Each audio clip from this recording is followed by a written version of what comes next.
Bismillahirrahmanirrahim. Assalamu alaikum. Today our topic of discussion is cell as a unit of structure and function. आज का हमारा topic है cell as a unit of structure and function. इसमें हमने देखना है कि सेल कैसे स्ट्रक्चर के एतबार से यानी साख्त और इसी तरह फंक्शन यानी फेल के एतबार से जानदार के अंदर कैसे बुनियादी इकाई के तौर पे काम करता है। पहला पॉइंट ही उसी टॉपिक से मुतल्लिक ही है। Cell is the structural and functional unit of life. Living organism में चाहे स्ट्रक्चर की बात की जाए चाहे फंक्शन की बात की जाए, सेल क्या है, वो बुनियादी इकाई के तौर पे काम करता है। बुनियादी इकाई के तौर पे काम करता है। किस तरह बुनियादी इकाई के तौर पे काम करता है? जिस तरह एक एक करके बहुत सारी ईंटें मिल के कमरा बना रही होती हैं और हम कहते हैं कि जी जो बुनियाद है कमरे की वो ईंट है, यानी हम कह सकते हैं कि ईंट कमरे की बुनियादी इकाई है। इसी तरह जो सेल है वो भी क्या है, वो भी एक जानदार के जिस्म में स्ट्रक्चर के एतबार से फंक्शन के एतबार से बुनियादी इकाई के तौर पे काम करता है। बेस है, यूनिट के तौर पे करता है। बहुत सारे सेल मिलके क्या है, जानदार के जिस्म की फॉर्मेशन कर रहे होते हैं, उसको बना रहे होते हैं। Next point, in multicellular organism there is a division of labour among cells. Division of labour से मुराद यहाँ पे काम का तकसीम होना है, काम की तकसीम है, यानी मुख्तलिफ सेल मुख्तलिफ काम सर अंजाम दे रहे होते हैं। ऐसा नहीं है कि जिस्म के अंदर एक जानदार के जिस्म के अंदर सारे सेल एक ही काम कर रहे होंगे या हर सेल के जो मर्जी चाहे काम कर रहे, नहीं। हर सेल क्या है, वो मखसूस है, मखसूस काम सर अंजाम देने के लिए वो बना है और इस वजह से क्या है, काम की तकसीम पा जाती है जानदारों के जिस्म के अंदर। और इससे फ़ायदा क्या होता है कि जानदार के जिस्म में मौजूद ये मखसूस सेल अपना मखसूस काम करके उस जानदार को इस काबिल बनाते हैं कि वो अपनी ज़िंदगी गुजार सकता है। जिस तरह अगर हम एक स्कूल की बात करें तो स्कूल में एक सिक्योरिटी गार्ड है, पीएन है, इसी तरह टीचर है, प्रिंसिपल है और कोऑर्डिनेटर वगैरह बहुत सारे मुख्तलिफ लोग मिल के वो काम कर रहे होते हैं और एक इदारा या स्कूल चला रहे होते हैं। इसी तरह मखसूस सेल हैं और ये मखसूस सेल मिल के मल्टी सेलुलर ऑर्गेनिज्म की ना सिर्फ फॉर्मेशन करते हैं बल्कि साथ ही साथ डिवीजन ऑफ लेबर भी प्रोवाइड करते हैं, यानी काम को तकसीम करते हैं, जिससे काम ना सिर्फ बेहतर होता है बल्कि आसान होता है और इस तरह सर्वाइवल मैक्सिमम होता है, बेहतर चांसेस होते हैं। Activities and interaction of cells. Cells का आपस में जो ताल्लुक है, इंटरेक्शन का मतलब होता है आपस में ताल्लुक, बाहमी राब्ता। एक्टिविटीज़ जो कुछ उनके काम हैं, तो सेल की जितनी भी एक्टिविटीज़ हैं या उनके जितने भी काम हैं, activities and interaction of cell and their components. Cell की एक्टिविटीज़ और सेल का आपस में एक दूसरे के साथ ताल्लुक और फिर साथ ही साथ सेल के अंदर मौजूद उनके कंपोनेंट्स की जो एक्टिविटीज़ हैं वो सारी मिलेंगी तो ही बनेगा फंक्शन ऑफ ऑर्गेनिज्म।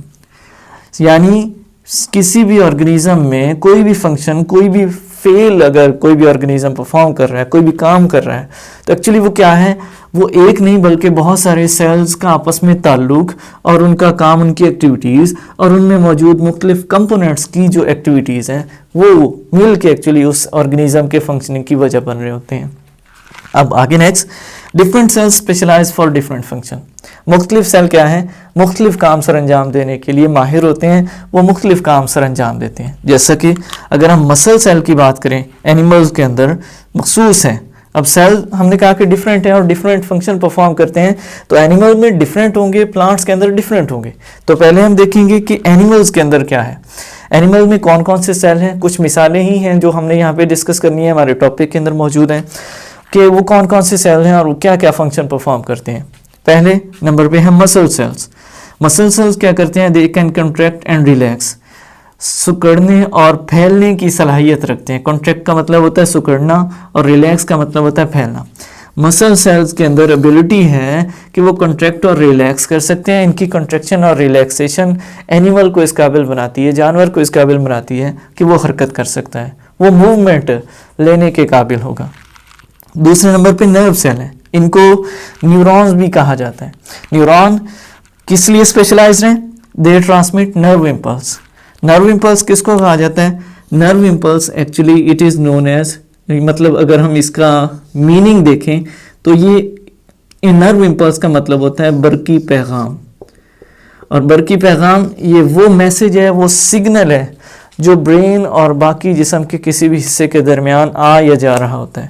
यानी ब्रेन ने अगर कोई मैसेज किसी भी जिस्म के हिस्से की तरफ भेजना है तो वो यही नर्व इम्पल्स की सूरत में यही मैसेज होगा जो ब्रेन से दूसरे किसी भी हिस्से की तरफ जा रहा होगा, उसको हम नर्व इम्पल्स बोलेंगे। और वो कोई भी मैसेज किसी भी हिस्से से न्यूरॉन के ज़रिए जो ब्रेन की तरफ आएगा, हम उसको नाम देंगे कि वो क्या कहलाएगा, वो भी नर्व इम्पल्स ही कहलाएगा।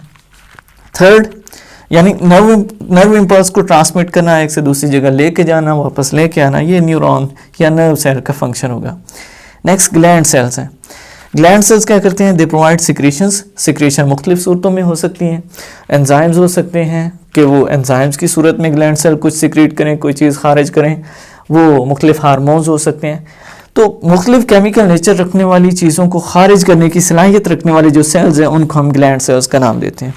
नेक्स्ट रेड ब्लड सेल्स हैं, जिनको हम शॉर्ट फॉर्म में RBCs भी बोलते हैं। They are specialized to carry out oxygen.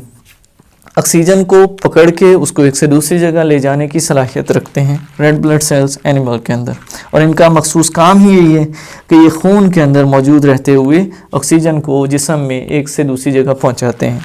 Stomach cells they provide gastric juice. ये गैस्ट्रिक जूस मुहैया करते हैं। गैस्ट्रिक जूस क्या है? ये फ्लूइड है, मखसूस किस्म की सिक्रीशन है जो स्टमक के अंदर प्रोड्यूस होती हैं। Actually it is the combination of 3 different things, और वो कौन कौन सी हैं? HCl यानी हाइड्रोक्लोरिक एसिड। नंबर 2, इसमें पेप्सिनोजिन मौजूद होता है। पेप्सिनोजिन ये एक मखसूस एंजाइम है जिसका काम प्रोटीन को डाइजेस्ट करना है, और इसके अंदर म्यूकस होता है।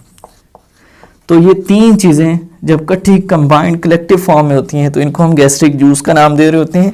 और वो सेल्स जो स्टमक के अंदर मौजूद होते हैं वो इन गैस्ट्रिक जूस या इन सिक्रीशंस को गैस्ट्रिक जूस की सूरत में प्रोवाइड कर रहे होते हैं। और वो सेल्स जो स्टमक में ये गैस्ट्रिक जूस प्रोवाइड करते हैं उनको हम गैस्ट्रिक ग्लैंड्स का नाम भी देते हैं। गैस्ट्रिक सेल्स भी बोलते हैं, स्टमक सेल्स भी बोलते हैं, और ये गैस्ट्रिक जूस प्रोवाइड करते हैं जो प्रोटीन को डाइजेस्ट करने में हेल्प कर रहे होते हैं।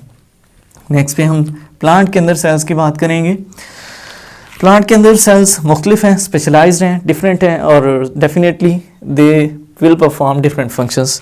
इनमें फर्स्ट वन जाइलम है।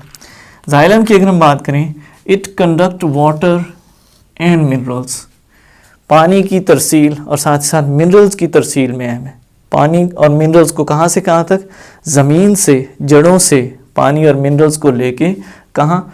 एरियल पार्ट्स की तरफ पहुंचाना इनका काम है। एरियल पार्ट से मुराद एक्चुअली लीव्स की बात की जा रही होती है, जहाँ पे फोटोसिंथेसिस परफॉर्म किया जा रहा होता है, तो वहाँ पे मिनरल्स की ज़रूरत होती है, वहाँ पे पानी की ज़रूरत होती है। जाइलम सेल्स का काम ही यही है कि ये पानी की तरसील और मिनरल की तरसील कर रहे होते हैं।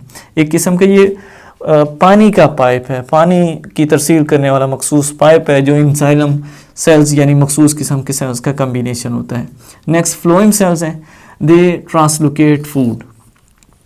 फूड ट्रांसलोकेट करते हैं यानी खुराक की तरसील करते हैं, खुराक को एक से दूसरी जगह पहुंचाते हैं। ज़्यादातर ऐसा होता है कि खुराक पत्तों में बन रही होती है, क्योंकि फोटोसिंथेसिस जो है वो पत्तों में हो रहा होता है, तो पत्तों से ही जहाँ फोटोसिंथेसिस हो रहा है वहाँ से खुराक को बाकी सारे हिस्सों तक पहुँचाना, उनको ट्रांसलोकेट करना, उनकी तरसील करना फ्लोएम सेल्स के ज़िम्मे होता है। सक्लीरन काइमेटस सेल्स, दे प्रोवाइड सपोर्ट। इनका काम सपोर्ट प्रोवाइड करना है, और सपोर्ट प्रोवाइड करने से क्या मुराद है कि वो अपनी इरेक्ट फॉर्म में पौधा है, चाहे उसके स्टेम की बात करें, उसकी ब्रांचेस की बात करें, या इवन हम लीव्स की बात करें तो लीव्स अपनी इरेक्ट फॉर्म में हैं, ब्रांचेस अपनी स्ट्रेट फॉर्म में हैं, या फिर अपनी स्पेसिफिक फॉर्म में हैं। कोई भी अगर स्टेम है, ब्रांच है, रूट है, या पौधे का कोई भी हिस्सा अगर उसको मखसूस शक्ल मिल रही है, उसको एक स्पेसिफिक पोजीशन मिल रही है, तो उसमें बेसिकली क्या है? सक्लीरन काइमेटस सेल्स का रोल होता है, ये सपोर्ट प्रोवाइड करते हैं। नेक्स्ट क्लोरन काइमेटस सेल्स हैं। They carry out photosynthesis. Photosynthesis perform करते हैं, फोटोसिंथेसिस की एक्टिविटी परफॉर्म करने वाले ये सेल्स हैं। और नॉर्मली ये वाले सेल्स यानी chlorenchymatic cells they are present in plants, leaves में पाए जाते हैं। Next parenchymatous cells, they store surplus food. Surplus food यानी इजाफी खुराक है। जितनी भी खुराक या फूड प्रोड्यूस हो रहा था फोटोसिंथेसिस के नतीजे में लीव्स के अंदर या किसी भी जगह, उसमें जो ज़रूरत का है वो पौधा इस्तेमाल करेगा, उसको फ्लोएम के ज़रिए जहाँ जहाँ ज़रूरत है उसको वहाँ पहुँचाया जाएगा, और जितनी भी इजाफी खुराक होगी, सरप्लस फूड होगी, उसको स्टोर करने के लिए मखसूस सेल्स हैं जिनको हम नाम देते हैं पेरेन्काइमेटस सेल्स। Next, meristematic cells. इनका काम क्या है? They provide new sales. पौधा वक्त के साथ साथ बढ़ रहा होता है, उसको नए सेल्स की ज़रूरत होती है उसके साइज़ में बढ़ने के लिए, उसकी डेवलपमेंट के लिए। तो चाहे ग्रोथ हो रही हो, डेवलपमेंट हो रही हो, ये मखसूस किस्म के सेल्स नए सेल्स मुहैया करेंगे, इनको हम मेरिस्टेमेटिक सेल्स का नाम देंगे। तो ये थे मुख्तलिफ़ किस्म के सेल्स जो प्लांट के अंदर और इवन एनिमल्स के अंदर मौजूद थे। लास्ट हमारे कुछ पॉइंट्स हैं। Cells show great variation in size and shape with functioning, यानी कोई भी सेल है, मुख्तलिफ सेल क्या है, अपने काम के साथ साथ अपनी शक्ल में और अपने साइज़ के अंदर क्या है, वेरिएशन रखते हैं। उनमें डिफरेंस है, उनके साइज़ के अंदर मुख्तलिफ साइज़ होगा, शेप मुख्तलिफ होगी, शक्ल सूरत, और इवन क्या है, उनका काम भी मुख्तलिफ होगा। लेकिन इसके बावजूद, डिस्पाइट का मतलब होता है बावजूद, despite structural and functional diversity का मतलब होता है तगय्युर, तब्दीली, डिफरेंस या फ़र्क, यानी कि स्ट्रक्चर और फंक्शन में फ़र्क के बावजूद animals and plant cells have common plan of organisation.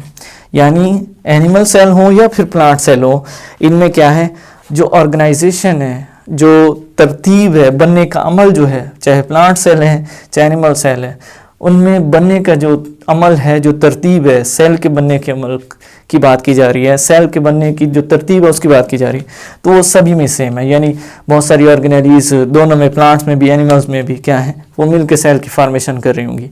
इसी तरह अगर हम ऑर्गेनेलीज की बात करें तो माइक्रो और मैक्रो मॉलिक्यूल्स वो मिल के क्या है, उन ऑर्गेनेलीज की फॉर्मेशन कर रहे होंगे। इसी तरह माइक्रो मैक्रो मॉलिक्यूल्स की बात करें तो मुख्तलिफ एलिमेंट्स होंगे जो मिलके उसकी फॉर्मेशन कर रहे होंगे। डिफरेंट एलिमेंट्स या फिर एटम्स ये मिलेंगे और मुख्तलिफ किस्म के माइक्रो या मैक्रो मॉलिक्यूल्स की फॉर्मेशन करेंगे। इसी तरह मॉलिक्यूल्स मिल के क्या करेंगे, ऑर्गेनेलीज की फॉर्मेशन करेंगे, ऑर्गेनेलीज मिल के क्या है, सेल की फॉर्मेशन करेंगे। ये सेल एनिमल सेल हो सकता है, प्लांट सेल हो सकता है।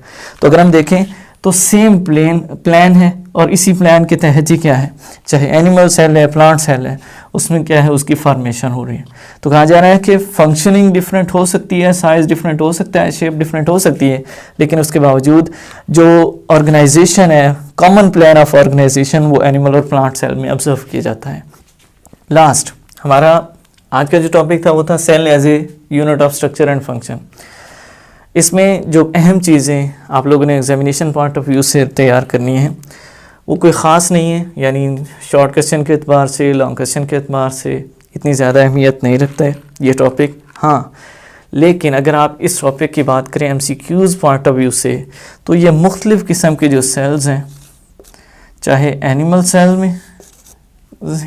सेल्स हैं या फिर इवन हम बात कर रहे हो प्लांट सेल्स की, तो इनमें से कोई भी, चाहे जाइलम सेल हो, फ्लोएम सेल हो, स्क्लेरेन्काइमेटस हो, क्लोरेन्काइमेटस हो, पेरेन्काइमेटस हो या फिर मेरिस्टेमेटिक, इनमें से कोई भी सेल, किसी भी सेल का फंक्शन पूछा जा सकता है, MCQs पॉइंट ऑफ व्यू से इंपॉर्टेंट है। इसी तरह एनिमल के अंदर मसल सेल हो, नर्व सेल हो, gland cell, red blood cell या फिर स्टमक सेल, इनमें से भी किसी सेल के बारे में MCQs बन सकता है, MCQs पूछा जा सकता है।